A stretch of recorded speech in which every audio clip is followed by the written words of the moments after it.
Bonjour, je m'appelle Cecilia Poulain et bienvenue à cet épisode de Brave New Women.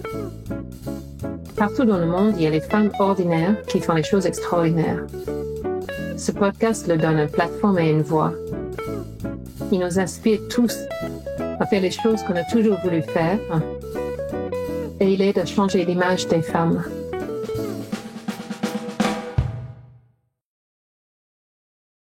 Aujourd'hui, je suis ravie de parler avec Aline Chalier. Aline Chalier a été chanteuse lyrique pendant 30 ans. Elle a récemment quitté cette profession très exigeante et aujourd'hui, elle anime des formations professionnelles en intra et elle coach les personnes qui souhaitent être plus à l'aise avec leur voix parlée et leur expression orale dans la prise de parole en public. Elle a un intérêt tout particulier pour les voix des femmes. Donc, bienvenue Aline. Merci Cécilia. Aline, parle-moi d'abord de ta carrière de chanteuse. Alors ma carrière de chanteuse, ça a été une grande surprise en fait. Je me destinais pas du tout à ça. Moi, je me destinais à être enseignante et notamment dans la littérature. C'est la littérature qui me passionnait. Donc j'ai commencé par être professeure de français, professeure à l'université, et puis en même temps, je prenais des cours de chant. Et petit à petit, c'est avéré que j'avais une voix. Et cette voix m'a emmenée vers plus que ce que j'imaginais. Donc, elle m'a emmenée vers à la fois l'enseignement du chant et puis le métier, en quelque sorte, de chanteuse lyrique soliste. Alors, qu'est-ce que je pourrais te dire là-dessus ? J'ai eu la grande chance de ne pas en avoir fait mon activité professionnelle exclusive. Pourquoi je dis ma grande chance ? Parce que j'ai toujours eu le grand bonheur de pouvoir chanter avec les personnes que j'aimais bien, avec les personnes avec lesquelles je me sentais à l'aise et vraiment avec lesquelles j'avais envie de créer. Et j'ai eu la grande chance, comme je n'étais pas dépendante financièrement de cette activité-là, de prendre le temps de créer. J'ai beaucoup créé de spectacles. Avec des comédiens, avec des instrumentistes, avec des graphistes, avec des gens simplement qui m'intéressaient. Donc ça a été passionnant. Mais comme tu disais tout à l'heure en introduction, c'est très vrai, le chant lyrique est extrêmement exigeant parce que pendant 30 ans, tous les jours de ma vie, je me suis imposée de travailler ma voix. Alors ce mot-là est un peu particulier parce que quand on regarde un chanteur ou une chanteuse de l'extérieur, on pense pas à cette notion de travail de la voix. On voit juste le résultat, en fait. Mais en fait, c'est énormément de travail, énormément d'exigences. Et il y a un moment donné où j'étais très heureuse d'avoir fait ce que j'avais fait, mais je me suis dit, j'ai envie de lâcher cette exigence avec ma voix. Donc voilà, ça fait 2 ans que j'ai arrêté. Et je suis très heureuse d'avoir arrêté. Je sais que c'est un peu hors sujet, mais ce qui m'intéresse aussi, c'est de savoir quels étaient les spectacles que tu as créés et quel type de spectacle. Alors, quel type de spectacle j'ai pu créer ? J'ai créé des choses extrêmement différentes. Qu'est-ce que je pourrais dire ? Alors, par exemple, un spectacle que j'ai mené pendant 10 ans, que j'ai créé vraiment du début jusqu'à la fin, ça s'appelait Divine Gourmandise et Élixir du Diable. Alors, comme je suis aussi littéraire, j'adorais créer à la fois à partir de textes. La langue m'a toujours beaucoup intéressée, tu vois, et en même temps imaginer ce que je pouvais faire avec la musique. Alors ça, c'est un exemple très curieux de spectacle que j'ai pu créer. J'avais une amie qui avait des contacts dans un festival à Roanne. Et puis, un jour, elle m'a appelée, elle m'a dit, écoute, j'ai la possibilité, si tu veux, de placer un spectacle dans ce festival, mais il faut très, très vite, tu as 2 heures pour créer quelque chose. J'ai dit, OK. En 2 heures, j'ai imaginé, j'ai créé une feuille A4, j'ai envoyé, et le spectacle a été accepté sur une feuille A4. C'est pour répondre à ta question, parce que, en fait, je fonctionne souvent beaucoup comme ça. Je vais pas dire à l'impulsion, mais je fonctionne beaucoup au moment. Pour moi, ce qui est très important, c'est de fonctionner avec le moment présent et dans la relation à l'autre. Donc, il y a toujours une inspiration qui me vient sur le moment. Et à ce moment-là, j'ai comme toute mon énergie qui se concentre sur ce moment présent et je crée. C'est comme ça que je fonctionne. Donc, par exemple, à ce spectacle, Divine Gourmandise et Élixir du Diable, le thème, c'était la nourriture, parce qu'on devait le donner dans des restaurants. C'était ça, le festival. Et j'ai créé un spectacle autour de textes et de chansons du XXe siècle, et puis de morceaux du XVIIIe, ou je sais plus ce qu'il y avait, XIXe aussi, autour de la nourriture et de la boisson. Et j'ai proposé à un comédien de s'associer à moi et à ma pianiste. Et on a créé ce spectacle très, qui ressemblait à rien. N'empêche que, il nous a suivis pendant 10 ans. Et j'ai eu un bonheur incroyable à le créer, quoi. Voilà. Wow. Ah. Et quel était ton autre métier alors? Est-ce que tu as continué à enseigner le français? Alors, non. En fait, ce qui s'est passé, tu sais, moi, la vie, ça a toujours été comme ça a toujours été très surprenant et des virages inattendus. Et donc, jusqu'à à peu près, je crois, c'est 27 ans, j'ai enseigné à l'université dans ma spécialité, qui était la littérature du XVIIIe. Mais ce qui était étonnant, c'est qu'on m'a proposé d'enseigner la littérature du XVIIIe auprès d'étudiants d'art du spectacle. Donc déjà, tu vois, c'était rigolo, quoi. Déjà, je faisais un pas de côté. Et puis à cette époque-là, je prenais des cours de chant déjà depuis presque 10 ans. Ma professeure de chant, qui était marocaine, à l'époque a souhaité retourner dans son pays, revivre à nouveau dans son pays. Et elle m'a proposé de prendre la suite de ses cours, des cours qu'elle donnait. C'était dans la région de Rennes et elle avait 3 écoles de musique dans lesquelles elle intervenait. Et à ce moment-là, il a fallu que je choisisse. Parce que moi, j'étais dans un chemin qui me conduisait normalement à la thèse de lettres. J'étais en thèse de lettres, donc j'allais vers le doctorat, l'agrégation de lettres, enfin voilà, et j'allais vers être professeur de littérature à l'université de Rennes. Et là, eh bien, c'est le destin, tu sais, il y a deux routes qui se présentent à toi. Et pour moi, c'est ce que j'appelle l'effet de réel. C'est qu'à un moment donné, je ne sais pas si tu as déjà vécu ça, mais il y a un moment dans la vie où c'est maintenant. C'est pas tout le temps comme ça. Souvent, c'est une continuité. Et puis tout d'un coup, un jour, tu as la notion du maintenant. Et ce maintenant-là, il faut se positionner. Et ce positionnement-là est très important parce qu'il va avoir des incidences, on va dire, sur tout le reste de notre vie. Eh bien, c'était un moment comme ça, quand elle m'a proposé ça. Et dans ce moment-là, j'ai dit, OK, moi, ça fait déjà plusieurs années que j'enseigne à l'université. Je vois que je suis pas complètement satisfaite avec ça. J'ai l'impression que les étudiants sont là simplement pour passer des examens. Moi, j'avais envie d'échanges, je sais pas, de quelque chose qui pétille et tout. Ça me satisfaisait pas complètement. Et j'ai décidé de tout arrêter pour devenir professeur de chant. Ça n'avait rien à voir. Voilà. Et donc, j'ai mis quand même une année. J'ai suivi les cours de chant avec ma professeure de chant pour vraiment me former auprès d'elle. Et puis, au bout d'un an, j'ai tout arrêté à l'université. J'ai arrêté les cours de français, les cours de littérature pour me dédier à la voix. Donc, ça a été aussi une façon pour moi de mettre le pied à l'étrier de mon autre métier de chanteuse. Tu vois, à ce moment-là, je suis devenue chanteuse lyrique professionnelle et professeure de chant. Et puis après, ça a évolué.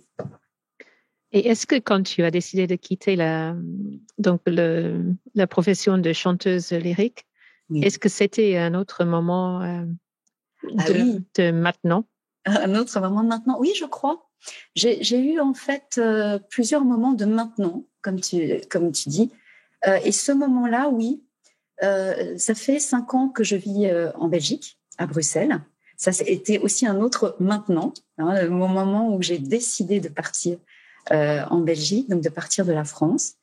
Et le moment où j'ai décidé d'arrêter le chant, ça faisait déjà 2-3 ans que j'étais en Belgique.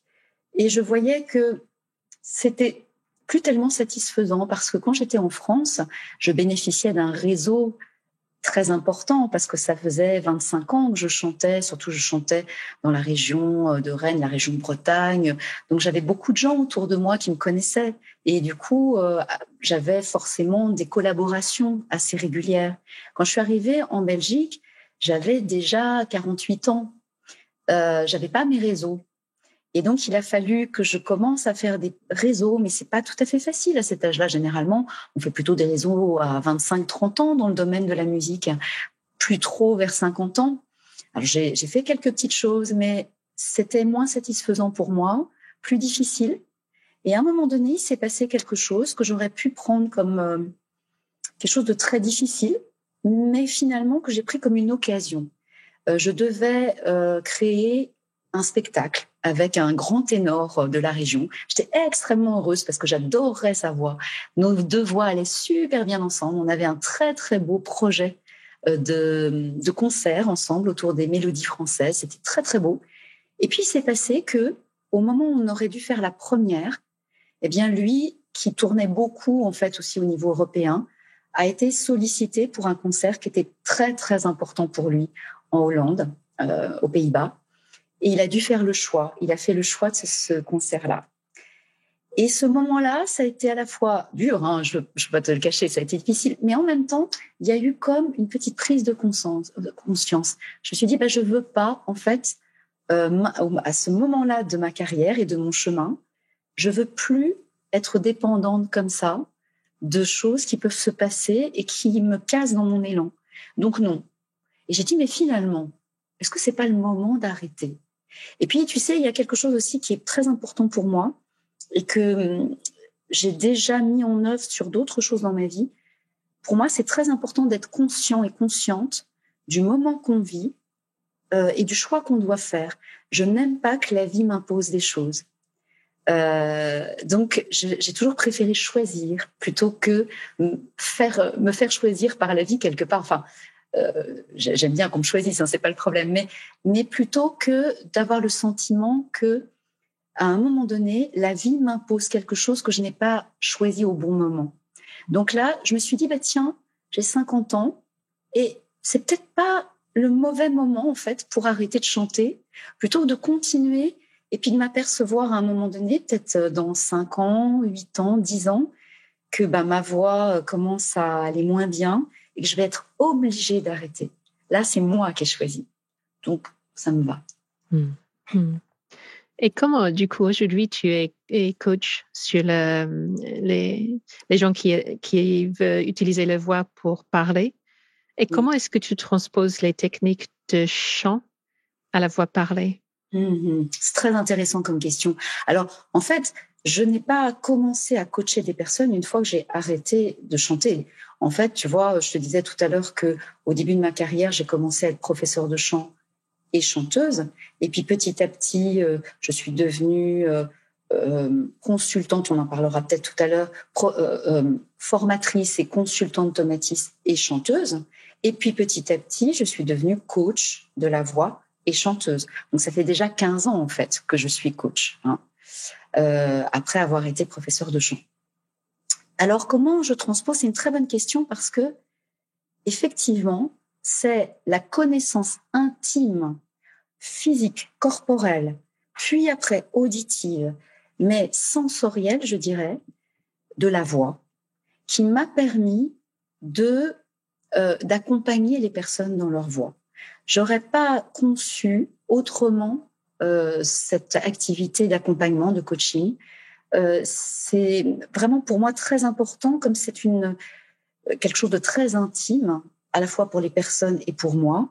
J'ai besoin d'avoir traversé cette intimité-là avec ma voix pour pouvoir sentir les besoins de la personne que j'accompagne et la façon dont je l'accompagne. Alors, je pourrais te répondre de plein de façons. J'aurais envie de tirer juste un fil. Pour moi, c'est la personne qui m'invite à découvrir les outils qui vont être les plus judicieux pour elle. Ça n'est quelque part jamais moi qui invente. Ou alors je commence juste à mettre en place tu vois, c'est comme si je mettais une petite pierre.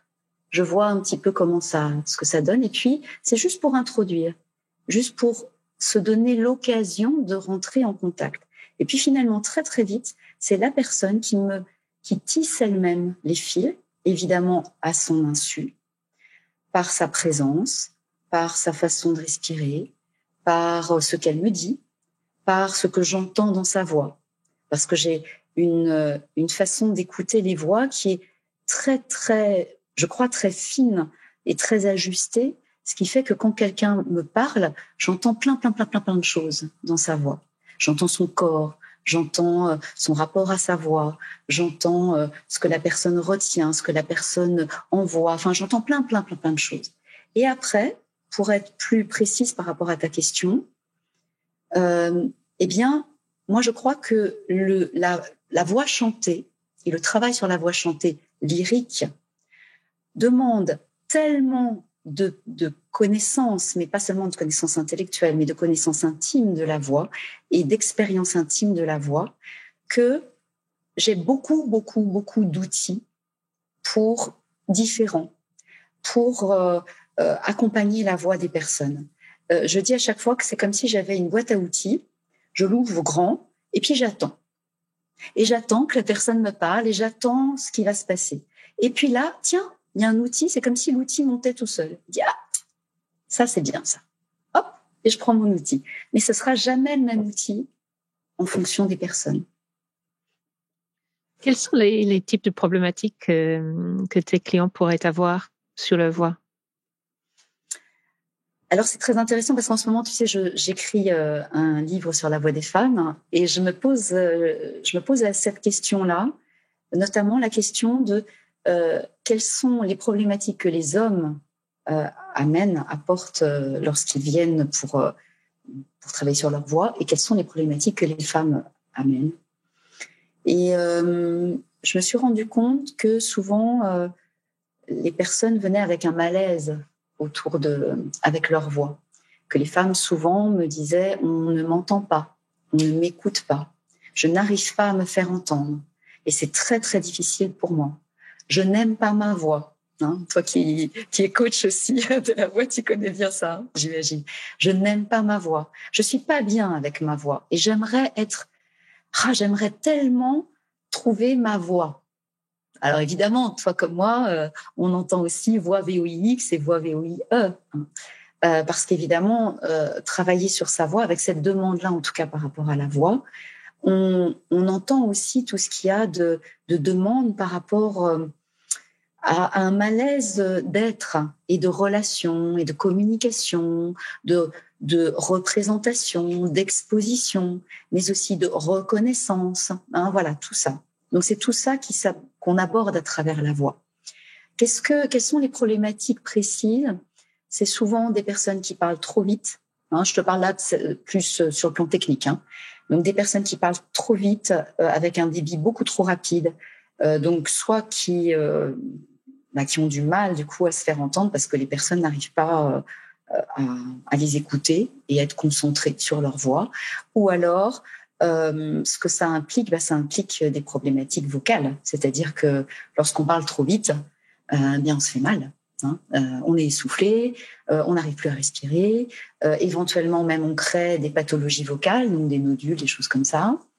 Donc ça, le débit, le contraire du débit trop rapide, des personnes qui ont du mal à positionner leur expression de façon à être fluide, qui ont vraiment des problématiques de fluidité dans le choix des mots, dans la façon de poser leur voix, etc.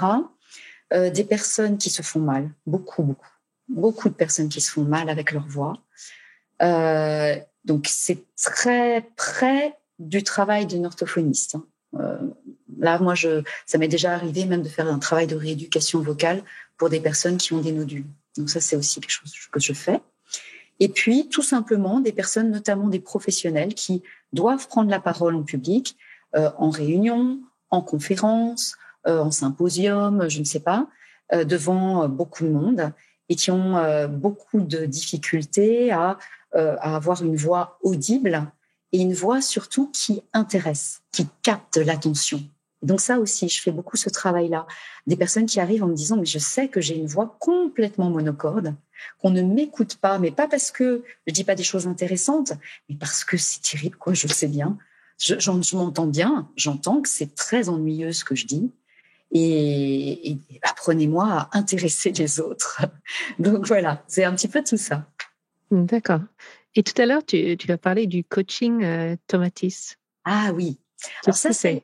ça, c'est un autre moment dans ma vie. C'était en 2004. J'étais enceinte de mon fils, qui a maintenant, tu vois, bientôt 17 ans. Et cette année-là, j'allais accoucher pendant l'été et j'avais l'habitude, tous les ans, normalement, de faire des formations pour moi, pour continuer à me former sur le plan professionnel. Puis cette année-là, je savais que j'allais accoucher, donc que j'allais pas pouvoir faire ça, c'était l'été. Et puis, je crois que j'étais au 8e mois, un truc comme ça, ou presque 9e mois. Je me dis, bon, qu'est-ce que je vais faire? Alors, tiens, si c'était le moment de faire un test d'écoute Tomatis. Qu'est-ce que c'est Tomatis? Tomatis, c'est le nom d'un ORL phoniatre qui a vécu jusqu'à 2001. Donc, tu vois, je ne connais pas exactement sa date de naissance, mais il a vécu, en tout cas, vraiment au XXe siècle. Et ce médecin ORL phoniatre était le fils d'un chanteur lyrique. Donc, il est français, Tomatis, mais d'origine italienne. Et son père, Umberto Tomatis, était un grand chanteur lyrique qui était très, très reconnu sur les scènes d'opéra. Et donc, il a toujours été baigné dans un bain auditif de chant, comme ça. Et quand il est devenu ORL, phoniatre, eh bien, il a été confronté à deux choses en même temps. D'abord, il a soigné les ouvriers des arsenaux de l'aéronautique qui avaient des problèmes auditifs et qui perdaient donc de l'audition. Et puis, par ailleurs, dans son cabinet de phoniatre, eh bien, il y a eu de plus en plus d'amis de son père, chanteur, qui sont venus le voir parce qu'ils perdaient leur voix. Et en fait, Tomatis a découvert qu'il y avait un rapport entre les deux, que lorsqu'on perdait de l'audition, à l'époque il disait de l'audition, on perdait aussi la voix. En fait, il a découvert que l'oreille et la voix sont reliées, à tel point que il a défini ce qu'on appelait la première règle Tomatis. Il a défini ça comme ça. Il a dit « la voix ne contient que ce que l'oreille entend ». Ça veut dire que si notre oreille a du mal à viser certains sons, eh bien, ça va impacter directement notre voix et notre voix ne pourra pas les émettre. Et c'est un phénomène, mais mécanique, inconscient et immédiat. C'est ce qu'il a appelé la boucle audio-vocale.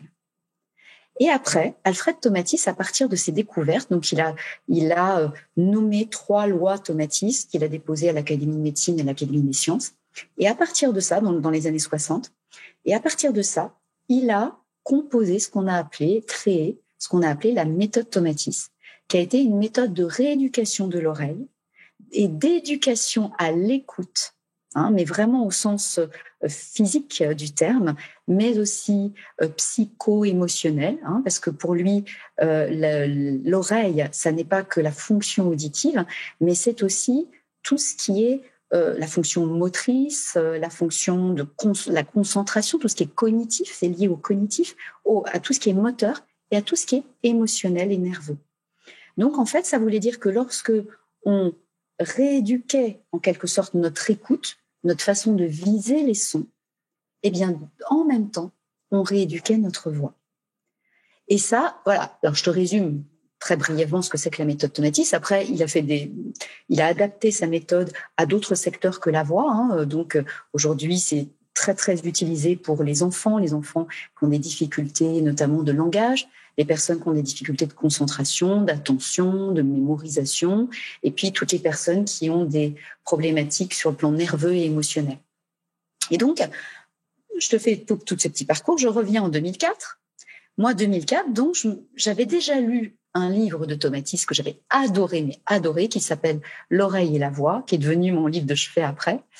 Et je me suis dit, oh là là, allez, ça faisait 10 ans que j'aurais voulu faire un bilan d'écoute Tomatis, parce qu'on démarre comme ça. Je dis, allez, j'y vais. Je prends rendez-vous à Paris et je fais mon premier bilan d'écoute Tomatis pour moi. Et là, la consultante Tomatis me dit « Ah, et avec ça, vous êtes chanteuse professionnelle. » Je te promets, elle a dit ça comme ça. Il y a eu un blanc. Je dis « Bah oui, c'est quoi le problème ?» Le problème, je te la fais courte, mais le problème, c'est qu'en fait, je n'écoutais pas. C'est plus que ça. Je peux dire, je n'entendais pas, je n'entendais rien. Alors tu vas dire, non, c'est pas possible d'être chanteuse lyrique professionnelle en n'entendant rien, bien sûr. Alors c'est pas que j'entendais rien physiologiquement. Physiologiquement, mes oreilles allaient parfaitement. Mais je ne me servais pas de mes oreilles pour chanter. Ça voulait dire que je ne me servais pas de mon auto-écoute pour réguler ma voix. Je la régulais seulement sur le plan kinesthésique, parce que je suis très kinesthésique, tu vois, j'arrête pas de bouger, je sais, mais je peux rien, c'est comme ça, parce que moi, c'est en bougeant que je me sens. Donc, j'avais développé une conscience et une connaissance extrême de ma voix par le corps. Alors, personne ne pouvait me prendre en défaut sur ce plan-là, mais rien du tout au niveau de l'oreille. Qu'est-ce que ça a comme incidence, en fait? Ça a comme incidence que l'oreille, c'est l'outil qui aide le mieux la voix et de façon la plus rapide et la plus ajustée pour, en temps réel, remettre en... Tu vois, enfin, je disais ajuster, oui, c'est ça. Ajuster et réajuster le geste vocal à ce qu'on perçoit.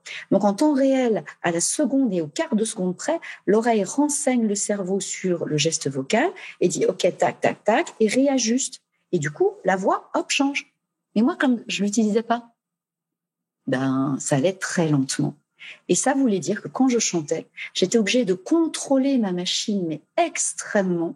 Ça créait des tensions musculaires, des tensions vocales, des tensions nerveuses, et ça créait des distorsions parce qu'en fait, je pouvais pas tenir tout le temps comme ça. Donc, de temps en temps, j'avais des trucs qui m'échappaient, des trucs... Voilà.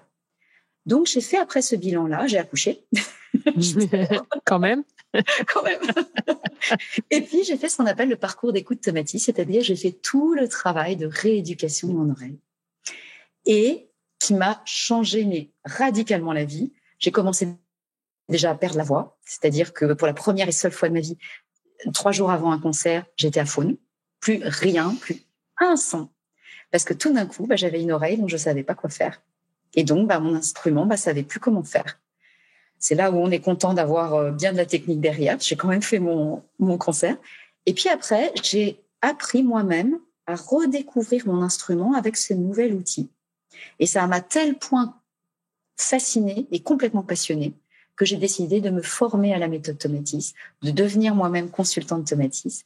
Et en 2006, j'ai co-créé avec d'autres personnes le Centre Tomatis de Rennes, que j'ai dirigé pendant 14 ans. Wow. Et donc, j'imagine que tout ça, tu utilises aujourd'hui avec tes... Alors voilà. En fait, ça m'a révolutionné complètement aussi ma façon de me représenter la voix. Parce que jusque-là, moi, je suivais ce qu'on m'avait dit, ce que j'avais appris. Quand on chante, il faut surtout pas écouter. Alors, en fait, aujourd'hui, je sais que c'est une aberration, mais je comprends aujourd'hui ce que ça voulait dire. Enfin, j'ai compris après Tomatis ce que ça voulait dire pour les personnes qui me disaient ça. Ça voulait dire, quand on chante, on ne doit pas être en train de surveiller le résultat de notre voix à l'extérieur. Donc, en ce sens-là, c'est vrai, on ne doit pas écouter. Mais en fait, on ne peut pas faire autrement qu'écouter. Parce que notre oreille, tu vois, il n'y a pas de paupières dessus. Donc, quand je veux pas te voir, je ferme mes paupières, je te vois plus. Mais quand je veux plus t'écouter, ou quand je veux, tu vois, je fais « Ah », je peux pas faire autrement que de m'écouter, d'entendre, tu vois, parce que mon oreille, elle entend et elle écoute. Donc, avec Tomatis, ce que ça m'a permis de comprendre, c'est que on pouvait décider de son écoute. On pouvait décider où on positionnait son écoute. Et par exemple, un chanteur doit apprendre à s'écouter de l'intérieur.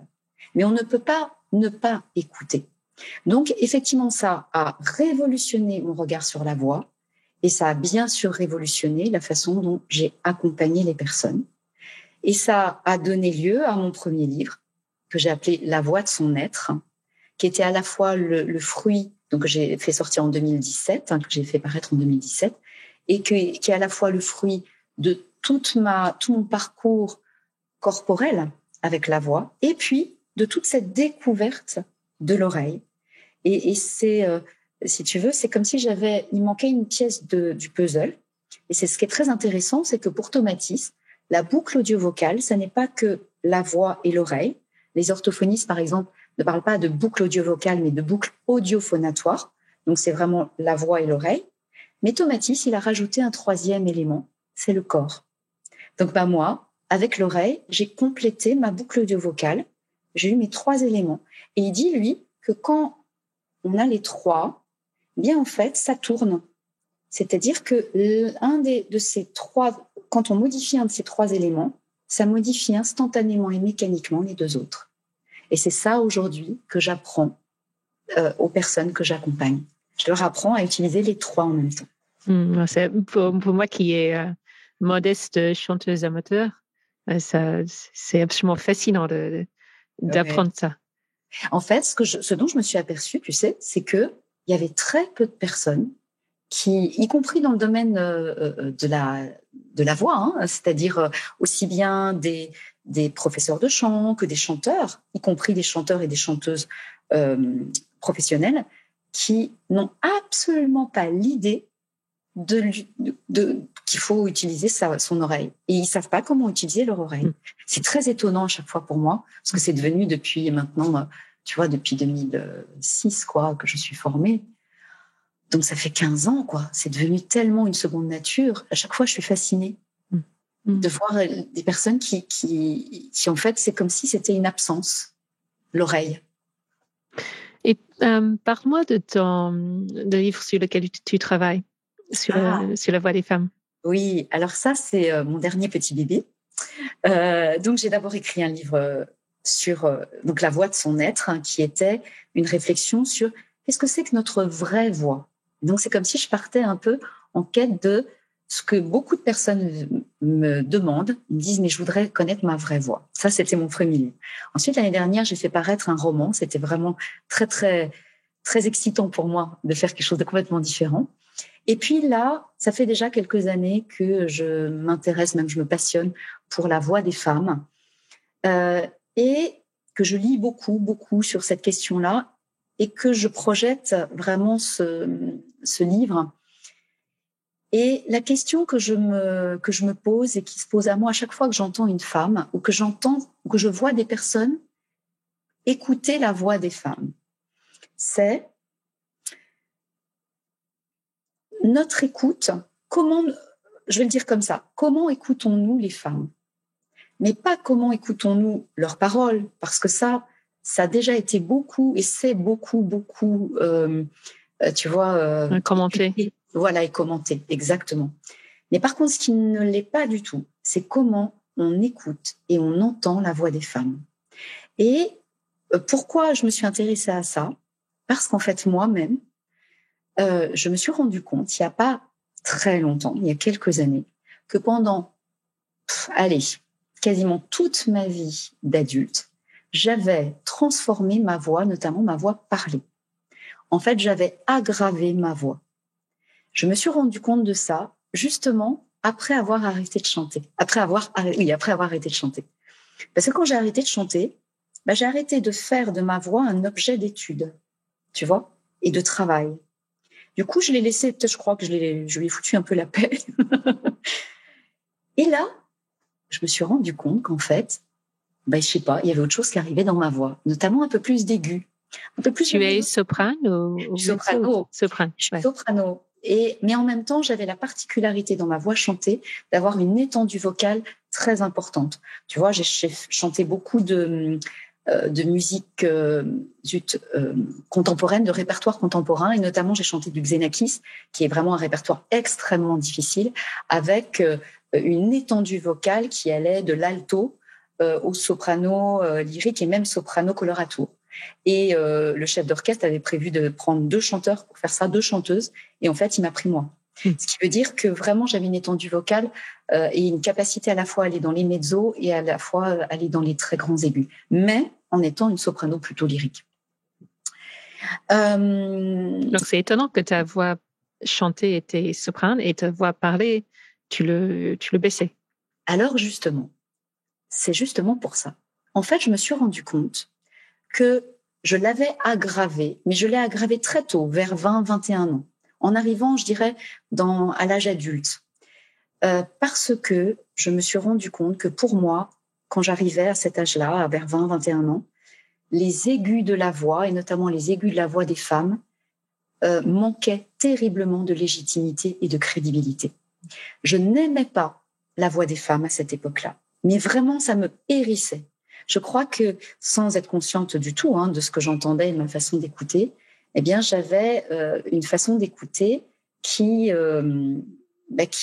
masquait les aigus des femmes. Ça me mettait insupportable. Et du coup, ça confirme ce que dit Tomatis, que l'oreille donne la voix.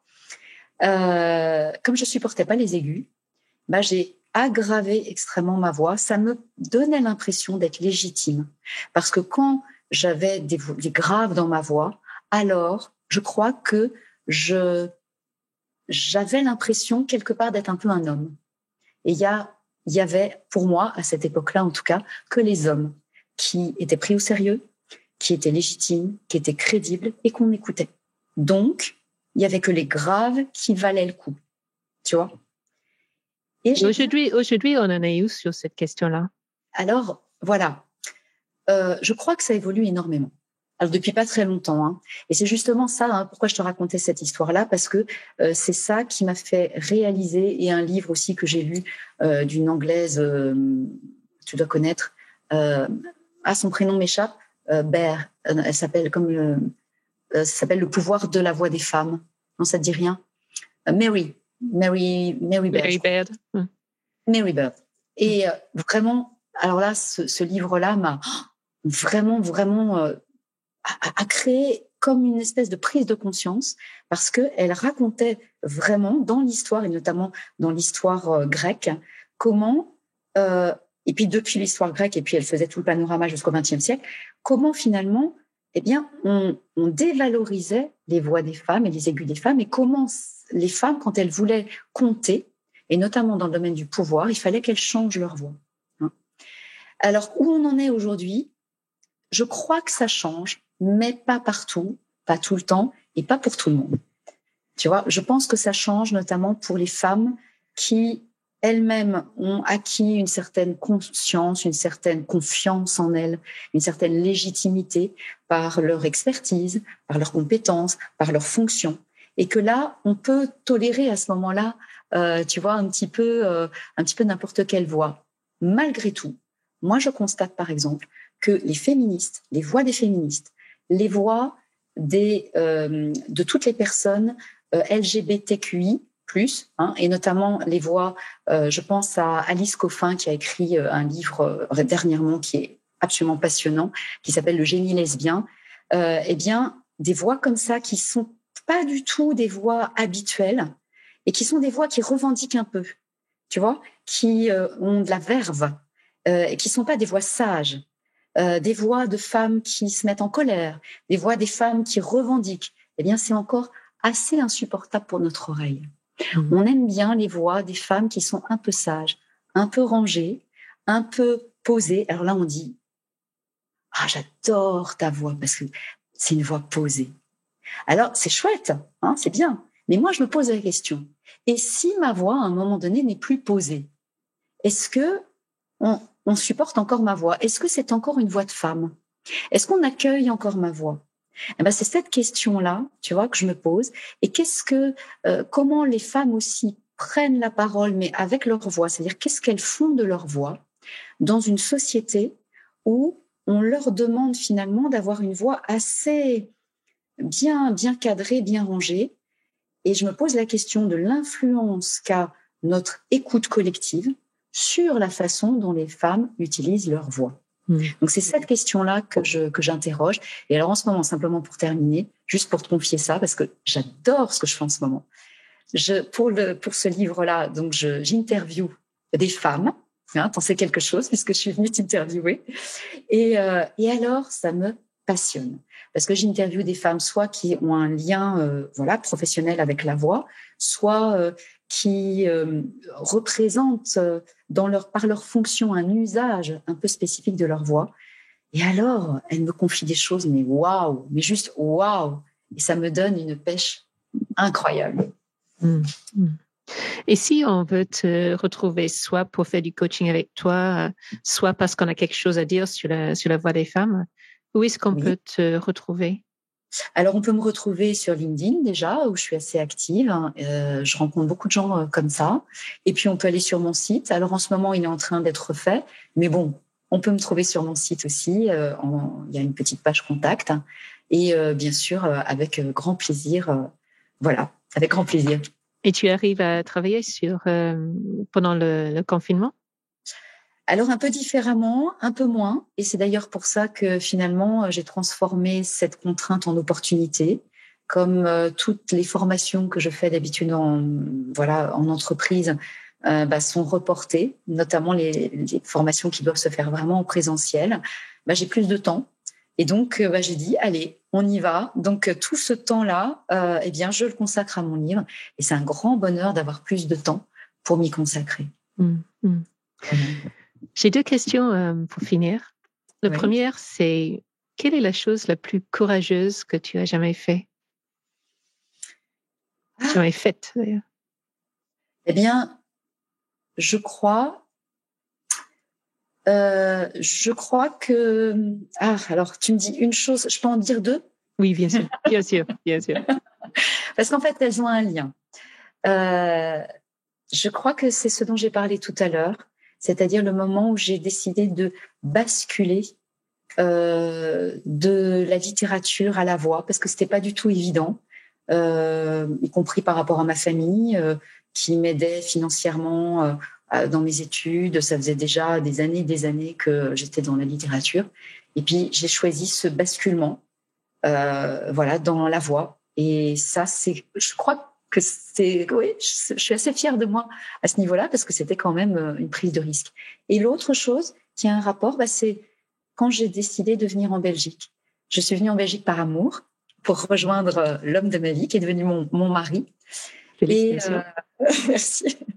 Et en fait, je crois que ça, oui, c'est quand même un acte courageux parce que j'avais mon centre de formation en France, j'avais toute ma vie en France, et puis j'ai tout arrêté.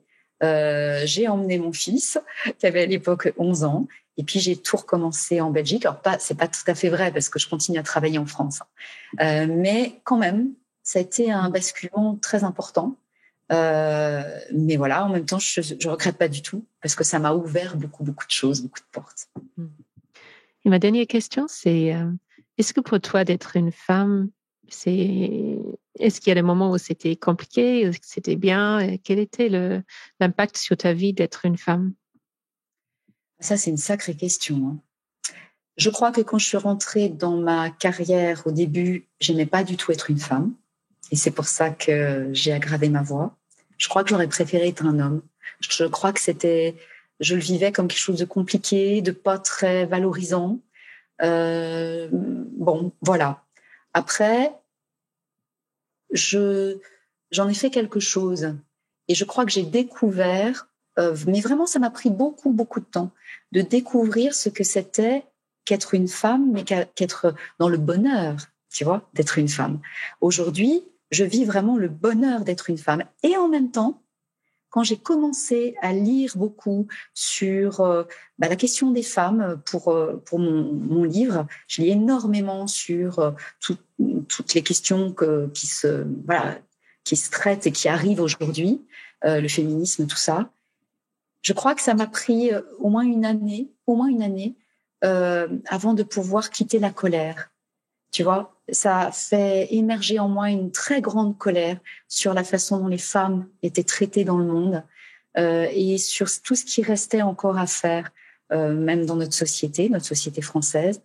Et pendant longtemps, ça m'a attristée, terriblement attristée. Et aujourd'hui, avec tout ce que les femmes font, tout ce que les femmes entreprennent, et avec cette sororité qui explose partout, mais quel bonheur, quoi. Alors là, mais je suis ravie d'être une femme en ce moment, mais vraiment. Aline, ce qui me frappe en te parlant, c'est déjà la profondeur de tes recherches et la profondeur de ce que tu fais. Donc, c'est absolument pas bon, je me lance, j'ai 2-3 petites idées, je me lance en tant que coach. Non, c'est vraiment, tu as toute la profondeur de toute ta profession. Et ce qui me frappe aussi, c'est la profondeur aussi de toutes tes recherches. Et l'autre chose qui me frappe, c'est comment tu combines en fait le métier que tu as quitté avec ton métier que tu as poursuivi. Donc finalement, tu utilises le français dans le fait d'écrire et tu as écrit un roman et que finalement, il y a tout toi qui vient dans ta vie de la femme de la cinquantaine que tu es. Oui, c'est très juste. Je te remercie vraiment de cette remarque parce que je crois que c'est très juste. J'ai toujours aussi dans mes coachings tenu à amener la littérature. Je fais beaucoup lire, par exemple, le monologue de Phèdre. Je le vis, je rougis, je pâlis à sa vue. J'adore ça, j'adore les mots, j'adore la langue. Et je crois qu'aujourd'hui, c'est peut-être ça qui fait que je me sens vraiment complètement moi et peut-être que je peux apporter du coup quelque chose d'un peu différent à travers le travail sur la voix. Parce que je crois qu'effectivement, comme tu dis très justement, j'ai toutes les parties de moi, de ce que je suis, qui se rassemblent. Merci en tout cas, de nommer ça. Vraiment, ça me fait très plaisir. Et j'aurais hâte de lire ton livre quand il sort et de lire le livre que tu as déjà écrit. Donc, merci beaucoup pour ton temps. C'était vraiment un grand plaisir pour moi d'apprendre tout ça sur toi. Merci. Un grand merci à toi, Cécilia. J'espère que cet épisode de Brave New Women vous a bien plu. Si vous êtes une femme, et parfois vous manquez un peu de confiance en vous, ou vous souhaitez avoir plus d'impact, s'il vous plaît, n'hésitez pas à me contacter. Vous pouvez me retrouver sur LinkedIn, sur la page Facebook de Brave New Women ou sur mon site web. Merci pour votre écoute.